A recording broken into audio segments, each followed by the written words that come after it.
আপনি হাসপাতালে আসছেন, এসে আউটডোরে দেখাচ্ছেন। আপনি কি প্রতারণার শিকার হচ্ছেন না?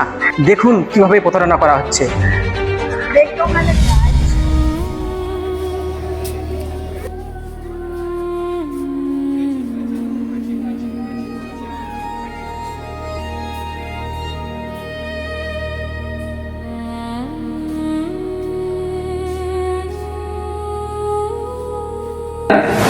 তোমাকে যে ওষুধগুলো দিয়েছি ঠিকঠাক খাবে, ঠিক টাইম মতন খেয়ে নেবে, ভয় পাওয়ার কিছু নেই। ঠিক আছে, ঠিকঠাক ওষুধগুলো ঠিকঠাক খেয়ে নেবে। আসো। কি হয়েছে আপনার?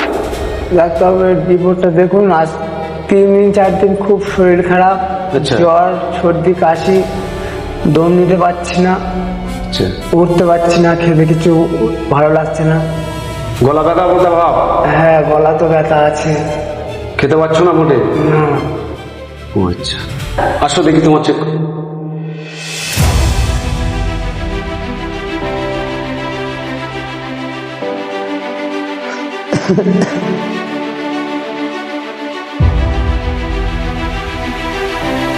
জোরে শ্বাস নাও।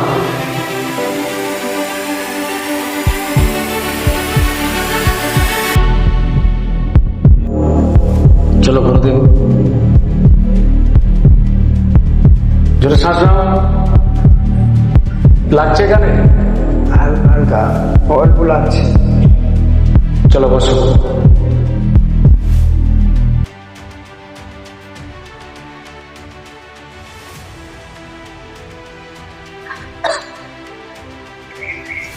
পাপিটা মুরগি আসবে, ভালো করে ধরে নিতে হবে। তোমার অবস্থা তো খুব খারাপ। তোমাকে আমি কটা রিপোর্ট লিখে দিচ্ছি, এগুলো টেস্ট করে এনে আমার সঙ্গে দেখা করবে।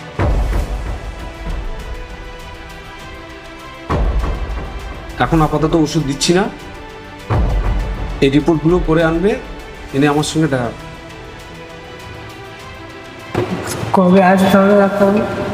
আগে রিপোর্টগুলো করান।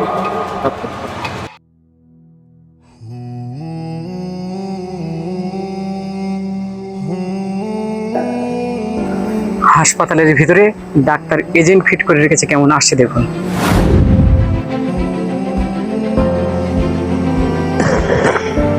দেখি আপনার রিপোর্টটা দেখি কি করেছে।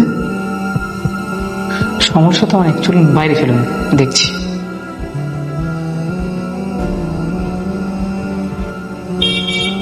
আপনার সমস্যা বহুত দেখছি তো, অনেকগুলো রিপোর্ট করতে দিয়েছে ডাক্তারবাবু, বুঝলেন? এই সমস্ত রিপোর্টগুলো করতে আপনার অনেক টাকা খরচ হয়ে যাবে। কত কি খরচা হবে? এগুলো আপনার বাইরে করতে গেলে আপনার মিনিমাম 4 থেকে 4.5 হাজার টাকা খরচ হবে। কিন্তু আমাদের ডায়াগনস্টিক সেন্টার আছে, ওখান থেকে আপনি যদি করেন আপনার 3,000 টাকার মধ্যে হয়ে যাবে। তো আজকে তো হবে না, আজকে তো অনেক লেট হয়ে গেছে, ডাক্তারবাবু তো থাকবে না। হ্যাঁ, ডাক্তারবাবু আউটডোর বন্ধ হয়ে যাবে, এই হাসপাতালে আউটডোর বন্ধ হয়ে যাবে, আর 2টো পর্যন্ত থাকে। তো এই এজেন্টদের কাজ হলো সাধারণ মানুষদের বোকা বানিয়ে নিজেদের প্রাইভেট চেম্বারে নিয়ে যাওয়া, তারপরে তাকে শোষণ করা। দেখুন সিস্টেমটা কীভাবে। তো আজকে বুধবার তো, হ্যাঁ আজকে বুধবার। ডাক্তারবাবু আমাদের ওখানে কিন্তু 4টে থেকে বসেন, আর আপনার এই রিপোর্টগুলো করতে মিনিমাম 4 থেকে 5 ঘন্টা লেগে যাবে। আজকে কি আমি দেখাতে পারবো না? হ্যাঁ, আপনার 4টের আগে আমি রিপোর্টগুলো দিয়ে দেবো আমরা। হ্যাঁ, আপনি এই ডাক্তারকে আমাদের ওখানে বসেন, যেহেতু ওনাকে দেখে যেতে পারবেন। তাহলে ওখান থেকে করিয়ে নি, কারণ যেহেতু দেখাতে পারবো। হ্যাঁ, সেটাই ভালো। আপনি, আপনার বাড়ি কত দূর? আমার বাড়ি অনেক দূরে, আমার বাড়ি বসুয়াতে। ওরে সর্বনাশ! তাহলে আপনি এক কাজ করুন, রিপোর্টটা করে একবারে ডাক্তার দেখে ওষুধ টষুধ নিয়ে বাড়ি যান। না, আমার আসতে খুব সমস্যা হবে। হ্যাঁ হ্যাঁ, ওই জন্য বলছি আর কি। ঠিক আছে, আসুন ম্যাডাম, এনারটা এন্ট্রি করে নিন। নাম কি আছে? শুভঙ্কর দাস।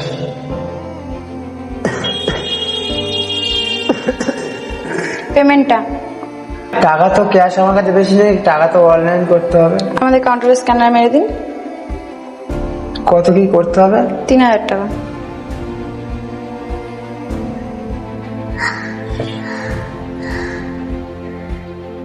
হয়ে গেছে। ঠিক আছে, তাহলে আপনি বাইরে রেস্ট নিন।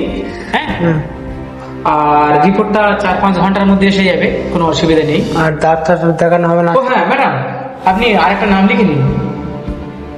বলুন। শান্তনু ব্যানার্জি স্যারকে উনি দেখাবেন, বুঝলেন? আচ্ছা। ওনার জায়গায় ফার্স্টের দিকে নাম দিয়ে দিন, কেননা ইনি অনেক দূর থেকে আসেন। কোথায় গো? গোসভাতে। গৌসভা। এক্সট্রা চার্জ লাগবে, ওনার বিকেলের ফিস আছে। হ্যাঁ, ও আচ্ছা আচ্ছা। বিকালে উনি প্রাইভেট চেম্বারে দেখেন তো, প্রাইভেটের আপনি তো বুঝতে পারছেন। আচ্ছা, কত কি পড়বে? উনি 500 টাকা করে নেন। 500 টাকা করে? হ্যাঁ, তুই এখন পেমেন্ট করতে হবে? হ্যাঁ, তখন করতে পারেন বা এখন করতে পারেন, কোনো অসুবিধা নেই। এন্ট্রি করতে গেলে পেমেন্ট আগে লাগবে। ও আচ্ছা, তাহলে করে দিন। এখানে করতে হবে? স্ক্যানারে মেরে দিন। হয়ে গেছে। ম্যাডাম, এই একটু অনেক দূর থেকে আসছে ম্যাডাম, হ্যাঁ একটু তাড়াতাড়ি এনারটা করে দেবেন। হ্যাঁ, ডাক্তারবাবু আসলে এনারা আগে ডাকবেন, ঠিক আছে? হ্যাঁ, হয়ে গেছে, আমি পাঠিয়ে দিচ্ছি। এটা আপনি নিয়ে যান। ঠিক আছে। আসি আর। হ্যাঁ ঠিক।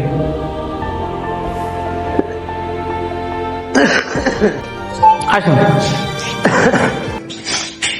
আপনি এখানে বসুন। ঠিক আছে, আপনার ডেকে নিচ্ছি। হ্যাঁ, অসুবিধা নেই, আপনি বসুন। আচ্ছা, খেয়ে এসছেন কি? না, কিছু খাইনি। খুব ভালো কাজ করেছেন, আপনার ব্লাড নেওয়া হবে তো, আপনি খেয়ে আসেননি যখন, খুব ভালো কাজ করেছেন। তাহলে এক্ষুনি আপনার ব্লাড নেওয়ার জন্য লোক পাঠাচ্ছি, ব্লাডটা নিয়ে নেওয়ার পরে আপনি খেয়ে আসবেন, ঠিক আছে? ঠিক আছে, আমি পাঠিয়ে দিচ্ছি। হ্যাঁ, ঠিক আছে।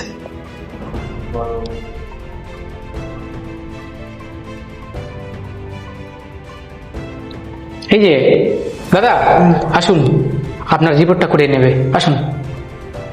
রিপোর্ট করতে? হ্যাঁ, রক্ত ব্লাড নেবে, হ্যাঁ আসুন। ও,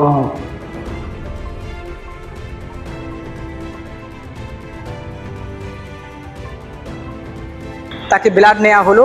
ব্লাড নেওয়ার 4 ঘন্টা পরে আবার তাকে রিসেপশনে ডেকে নিয়ে যাচ্ছে রিপোর্ট দেওয়ার জন্য। দেখতে থাকুন। আসুন ম্যাডাম, এনার রিপোর্টগুলো দিয়ে দিন।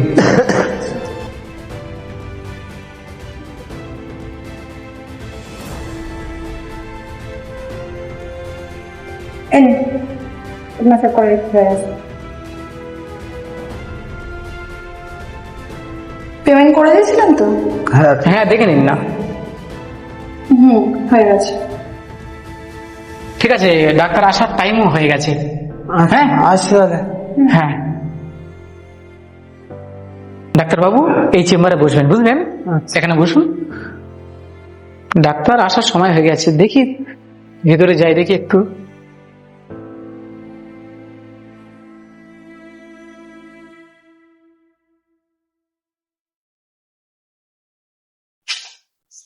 এখন উনি আসেননি, বুঝলেন? আসার সময় হয়ে গেছে, এক্ষুনি চলে আসবে।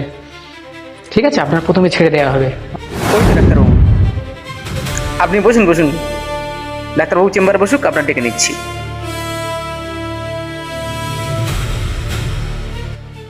স্যার, পেশেন্টকে ডাকবো কি স্যার? হ্যাঁ ঠিক আছে, নিয়ে এসো। আসুন আসুন।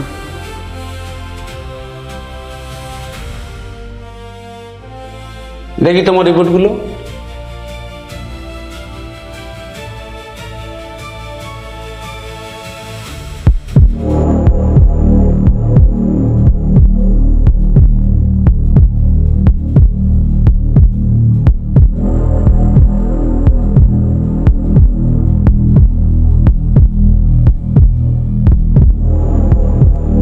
তোমার তো ডেঞ্জারাস অবস্থা। ঠিক আছে, আমি ওষুধ লিখে দিচ্ছি।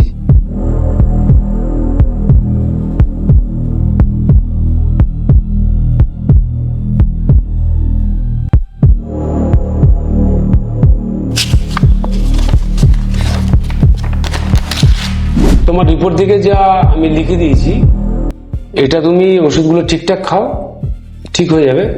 তো অসুবিধা নেই, চাপ নেওয়ার কিছু নেই, চিন্তা করবে না। ওষুধগুলো ঠিকঠাক খাবে, কোনো প্রবলেম হবে না। ঠিক আছে। নিশ্চিন্তে বাড়ি যাবে, কোনো চাপ নেবে না।